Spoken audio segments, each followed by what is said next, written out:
Amigos oyentes, hermanos queridos, buenos días.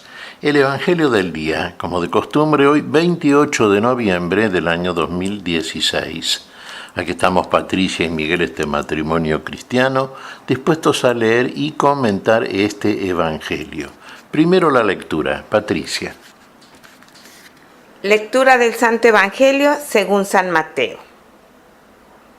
Al entrar en Cafarnaún, se le acercó un centurión rogándole: Señor, mi sirviente está en casa enfermo de parálisis y sufre terriblemente. Jesús le dijo: Yo mismo iré a curarlo. Pero el centurión respondió: Señor, no soy digno de que entres en mi casa. Basta que digas una palabra y mi sirviente se sanará. Porque cuando yo, que no soy más que un oficial subalterno, digo a uno de los soldados que están a mis órdenes, ve, él va, y a otro, ven, él viene. Y cuando digo a mi sirviente, tienes que hacer esto, él lo hace. Al oírlo, Jesús quedó admirado y dijo a los que lo siguen: Les aseguro que no he encontrado a nadie en Israel que tenga tanta fe. Por eso les digo que muchos vendrán de oriente y de occidente y se sentarán a la mesa con Abraham, Isaac y Jacob en el reino de los cielos. Palabra del Señor. Gloria a nuestro Señor Jesucristo. Fíjense estas palabras, aquí hay mucha amiga, como quien dice, ¿no? Mucha cosa para desarrollar. Un punto que surge inmediatamente, lo que dice Jesús: les aseguro que no he encontrado en Israel tanta fe como en este hombre que era un gentil, un pagano. No era israelita, era romano, era un centurión, manejaba una centuria de soldados. Y tenía un sirviente que estaba enfermo de parálisis y padecía mucho. Por lo cual va a Jesús, lo cual está implicando de parte de él que tenía confianza, fe en Jesús. Y le pide entonces que intervenga. ¿Ve? Ya esto comienza con la fe del centurión. ¿Cuál es la respuesta de Jesús? Que va llevando inclusive a este hombre a una reflexión todavía más sabia y a una confesión que hasta el día de hoy, cuando vamos, por ejemplo, a la misa, repetimos todas las personas de fe. Fíjese, Jesús le dice: iré a tu casa a curarlo. ¿Y qué le dice el centurión? Señor, no soy digno de que entres en mi casa, pero di una palabra y mi sirviente se curará. Mira hasta dónde llegaba la fe de este hombre. Por eso lo que nos dice Jesús después: en todo Israel no vio tanta fe. Y acá viene algo que uno diría, bueno, ya está implícito en la enseñanza de Jesús, que sabemos es universal, que vino para todo el género humano, que no vino exclusivamente para un pueblo en particular, como creían los judíos, que solamente venía a curar y a salvar al pueblo de Israel. Vino sí a Israel guardando el orden divino, porque estaba así determinado que los primeros a los cuales vendría el Mesías Salvador sería precisamente a las ovejas perdidas del pueblo de Israel. Pero esto para nada excluía a todos los otros pueblos, porque la promesa hecha por la fe a Abraham y a los patriarcas incluía a todos los pueblos, porque decía que en el heredero de Abraham, en la descendencia, el Rey Eterno que vendría a partir de esa descendencia, en su nombre se bendecirían todos los pueblos de la tierra. Por eso aquí el Señor pone como ejemplo a todo Israel a un hombre que no era israelita, que era pagano. Por eso dice a continuación: no ha visto tanta fe en Israel, y además agrega: por eso les digo que vendrán de oriente y occidente, de todos los rincones de la tierra, a participar del reino de los cielos, y se sentarán a la mesa juntamente con Abraham, Isaac y Jacob. De paso, como quien dice, estamos diciendo que también para Abraham, Isaac y Jacob habría resurrección y participación en el reino de los justos. Recordemos cuando días anteriores en el Evangelio vimos la pregunta que le formulaban a Jesús los saduceos que no creían en la resurrección. Y la respuesta por parte del Señor, les dice que respecto de la resurrección de entre los muertos, ya les había dicho, o ya había hablado Moisés, cuando dijo, Yahvé Dios a Moisés, yo soy el Dios de Abraham, el Dios de Isaac, el Dios de Jacob. Y Dios es Dios de vivos, no es Dios de muertos. Ahí tenemos, ¿ve? La resurrección de entre los muertos por parte de los antiguos justos. Y Abraham, Isaac y Jacob no eran israelitas. ¿Se da cuenta? Uno dirá, bueno, ¿qué eran? ¿Gentiles? Bueno, no habían nacido en Israel. ¿Por qué? Porque Israel como pueblo todavía no había nacido. Israel sería así, el pueblo que vendría como el fruto de la descendencia de la fe de Abraham, de Isaac y Jacob, que fue después Israel efectivamente. Bueno, pero fíjese, esto por un lado y es muy importante. Por otro lado, cuánta fe que advirtió en este hombre, ¿no? Y una reflexión que se nos ocurre. El Señor viene a nosotros. El Señor está a la puerta y llama. Viene a curarnos, como le dijo al centurión.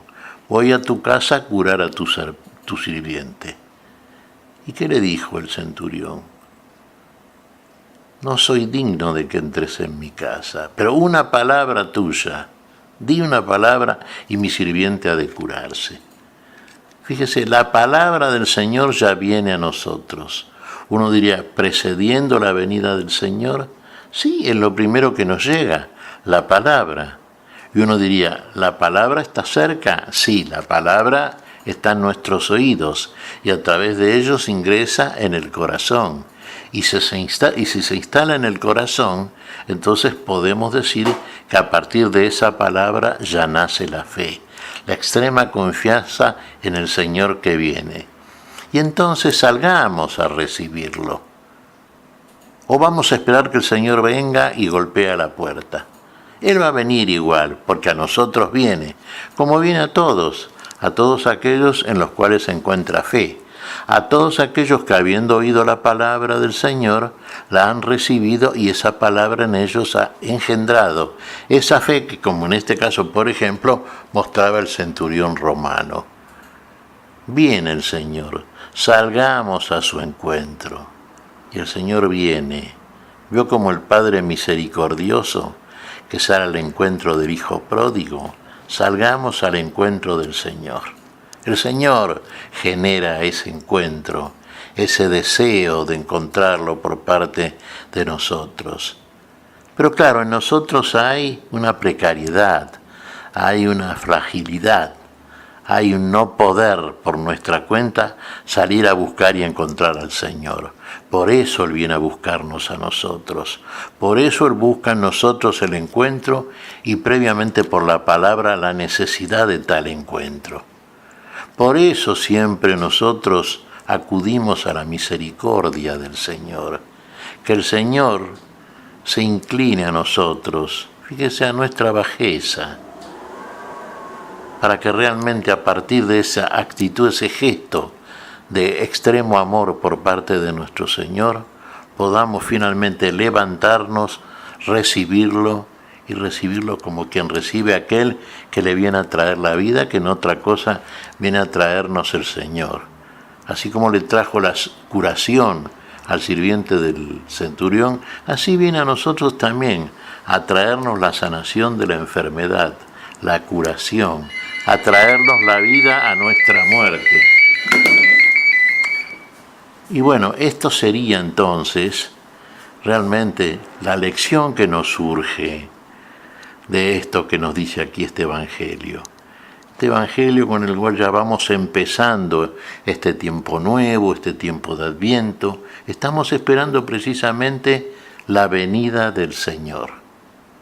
Sí, sabemos, el Señor ya vino, el Señor ya ha hecho la salvación, el Señor ya ha hecho por todos nosotros todo lo que Dios hace por sus criaturas predilectas, que es el hombre. Pero vamos otra vez a actualizar, vamos otra vez a través de esa actualización a vivir, a tener otra vez la vivencia reiterada del Señor que viene a nosotros, del Señor que nos trae la vida, del Señor que nos saca de la enfermedad y de la muerte, y el Señor que nos va conduciendo por un camino nuevo, que es Él mismo por su encarnación, nos va conduciendo a una vida que no teníamos, a una vida que habíamos perdido y que ahora la recuperamos por la gestión salvífica del Señor, que tanto nos ama. El Señor viene, hermanos, esperemos su venida. Sabemos que ha venido, la primera venida la creemos por la fe sin duda, y la segunda la esperamos por la fe también, pero sabemos que viene a nosotros siempre, en esas visitas particulares que el Señor hace a cada uno de los miembros de su iglesia, de la verdadera Israel, de la espiritual, de la nueva, de la eterna, de esta que funda el Señor, convocando a todos los hombres y mujeres de todo el planeta y de todos los tiempos para que participen de ese reino eterno que viene a inaugurar a partir del amor con que nos amó a todos hasta poner su vida por todos. ¿Qué te parece, Patricia? Mira, Miguel, creo que el centurión nos enseña a tener esa fe en el Señor.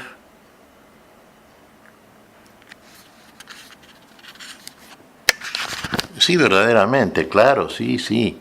Fíjate, por eso dice Jesús, les aseguro que nunca he visto en Israel tanta fe como en este hombre. Sí, realmente, eso es fe. Y eso es vida ya. Porque dijimos que la fe es por el oír de la palabra. Y la palabra del centurión mostró su fe.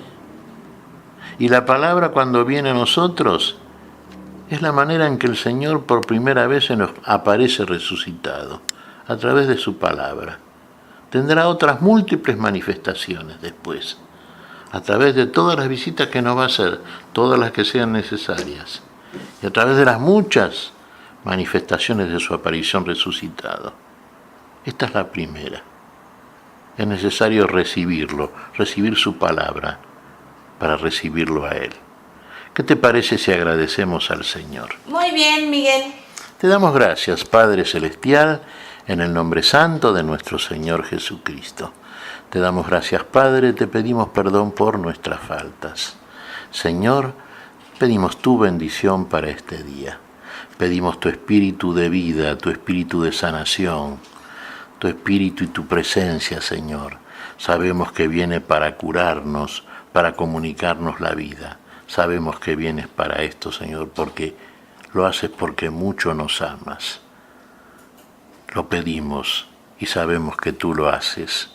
Y lo pedimos en tu nombre, Jesús, por Jesucristo, Señor nuestro. Amén y amén. Amén.